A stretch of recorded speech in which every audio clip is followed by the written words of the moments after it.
gladdened.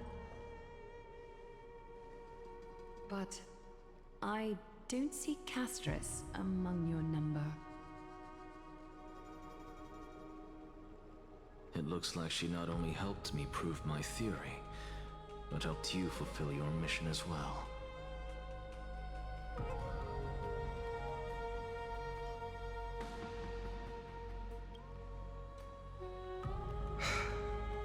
I agree.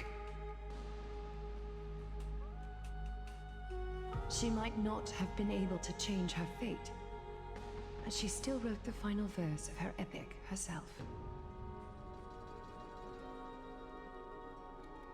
Dreamin, please recite the prophecy for us.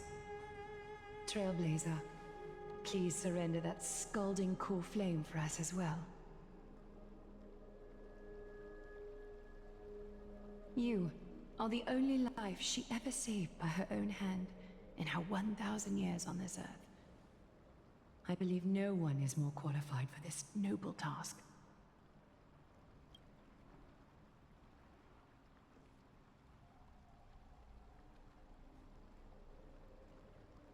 O gods who have returned, and gods who are still watching, today we bring you a soul laid bare.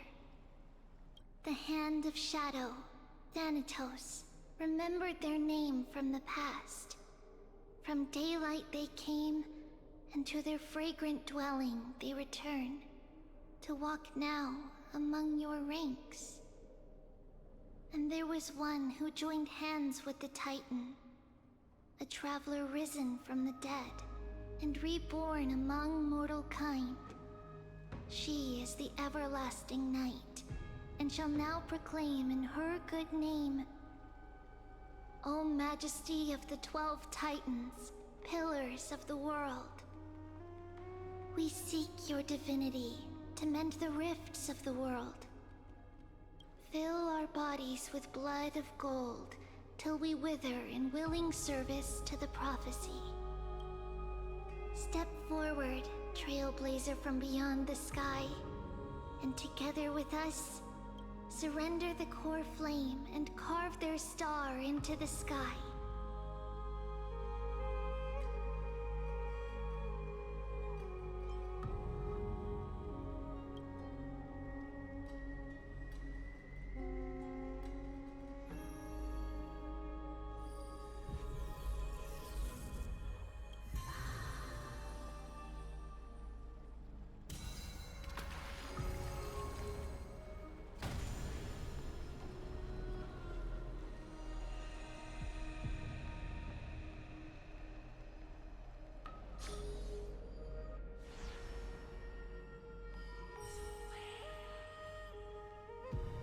A constellation for death.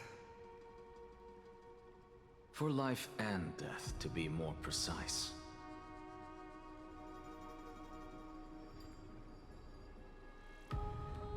Look! It's...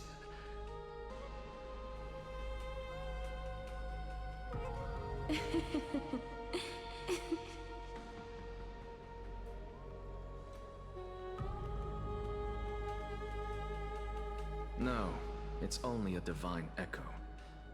I think she's here for the trial.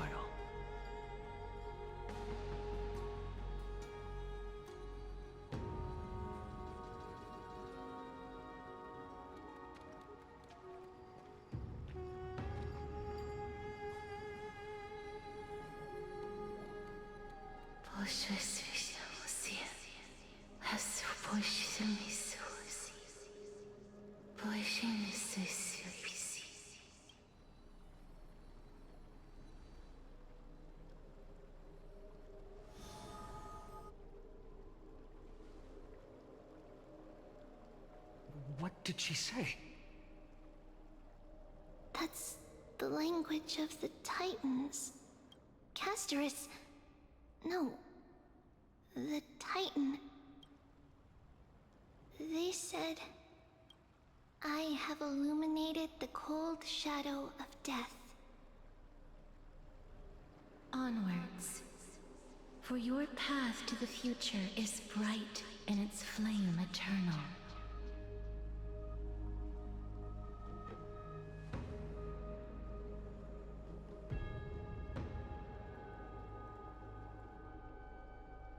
Do not forget.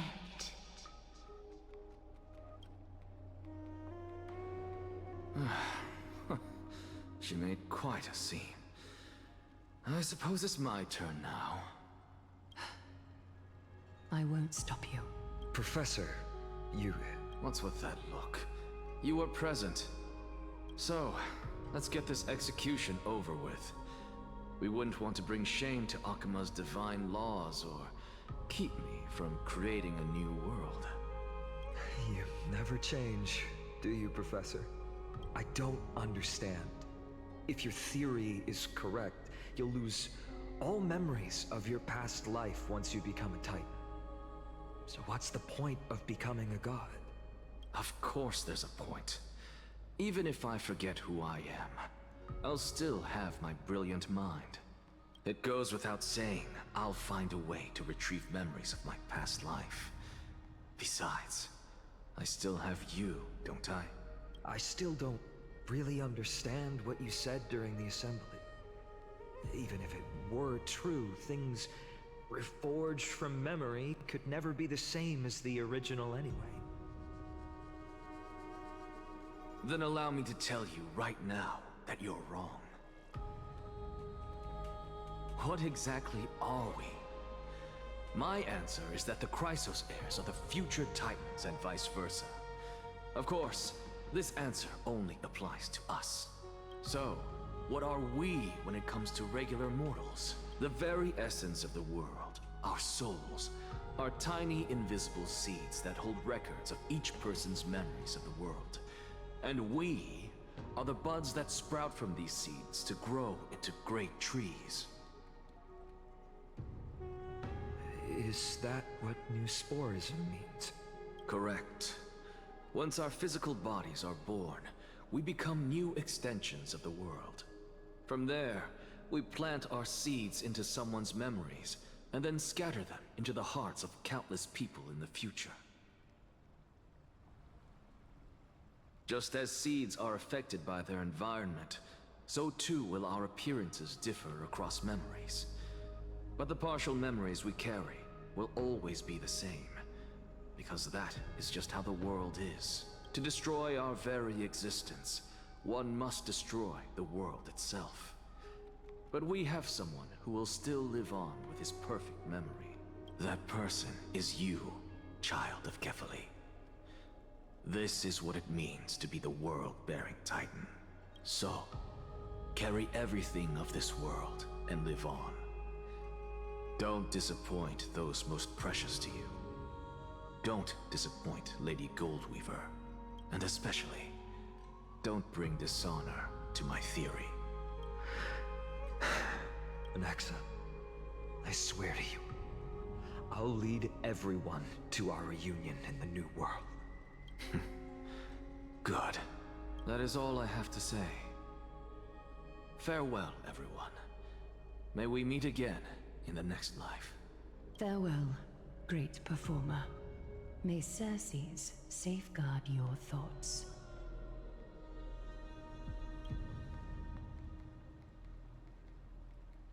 Are you satisfied, Honorable Titan? Very. I hereby swear I have borne witness. Anaxagoras of the New Sporists and the Grove of Epiphany has successfully overcome the trial of reason. Thus, I shall confer upon you these words. You shall transcend the peaks of purity and return to corruption and hardship. Oh, so that's a god's prophecy. It sounds like you just rephrased my past, present, and future. Oh, Circes. Is that all you've got? Well, you've already transcended the peaks of purity, and you were never the type to give me any leeway. That is true. But I do still have one question. I knew it. What is it? Maybe we're thinking of the same thing. As you've so boldly stated, we and the world itself live on through the memories of others. If that is the case, whose memories did the very first new spore sprout from? How should I know? But, since we are both equally curious, we should allow the children of humanity who come after us to investigate in our stead.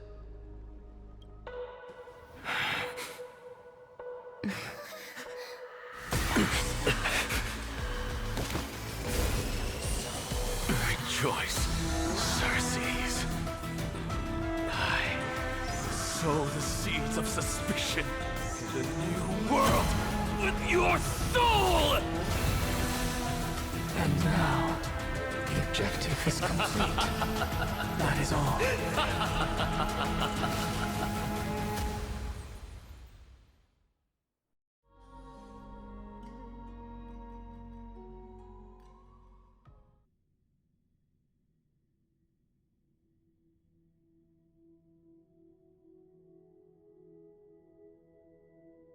Thankfully, she's still alive. Was March 7th also in this condition when she was first rescued by the Express?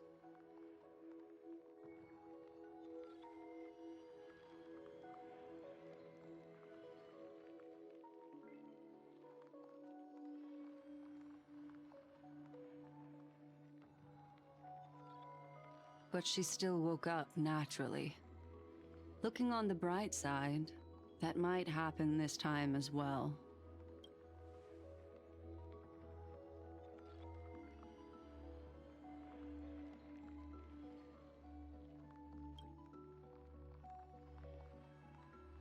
I do not have conclusive evidence, but judging by her current condition, perhaps March 7th's memories have been hijacked.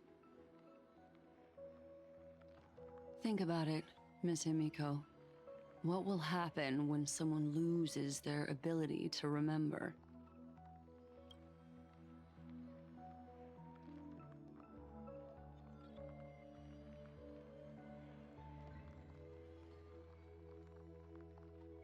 Unfortunately, short-term memory is an entirely different concept from the inability to remember. Perhaps it is difficult for you to imagine, but an individual who has lost their ability to remember turns into nothingness. The belief of the Garden is that everything in this universe can be interpreted through memories. This is the driving force behind the continuance of this path. The past is made up of memoria, while the future is a possibility that will eventually be converted to memoria. But the present, it doesn't really exist, and it's only an abstract expression. Therefore, when a person is affected by the path and loses their ability to remember, their physical form will also be affected.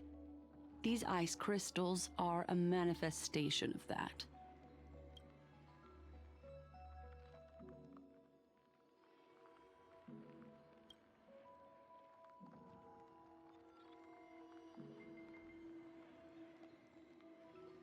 Is Miss Himiko suspicious of me?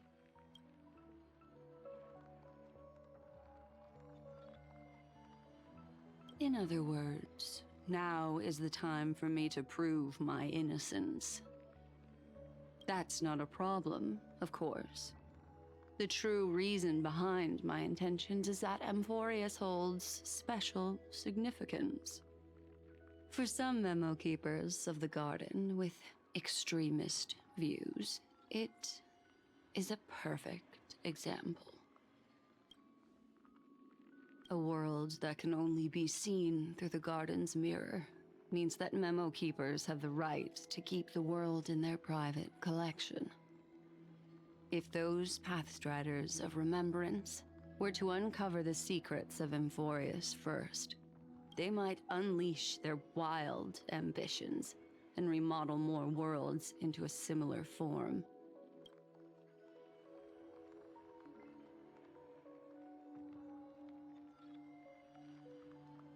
I chose to remain quiet before, because I did not want to involve you in the Garden's internal conflicts.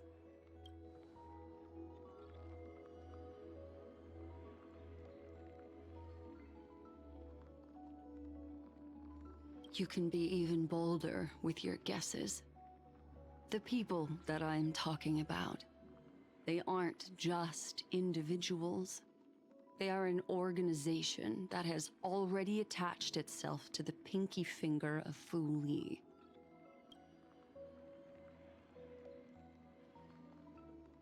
I cannot be certain, but at the very least, they are capable of doing so.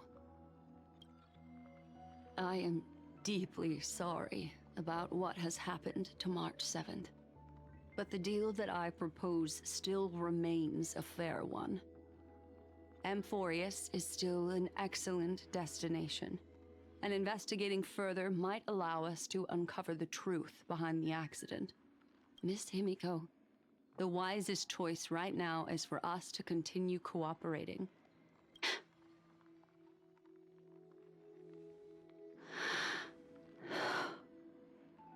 Let me take back a part of what I said just now, Miss Himiko.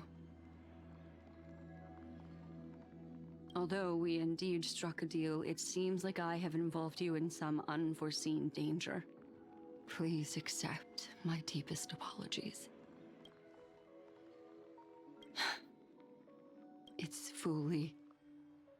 Their gaze has just swept across Amphoreus.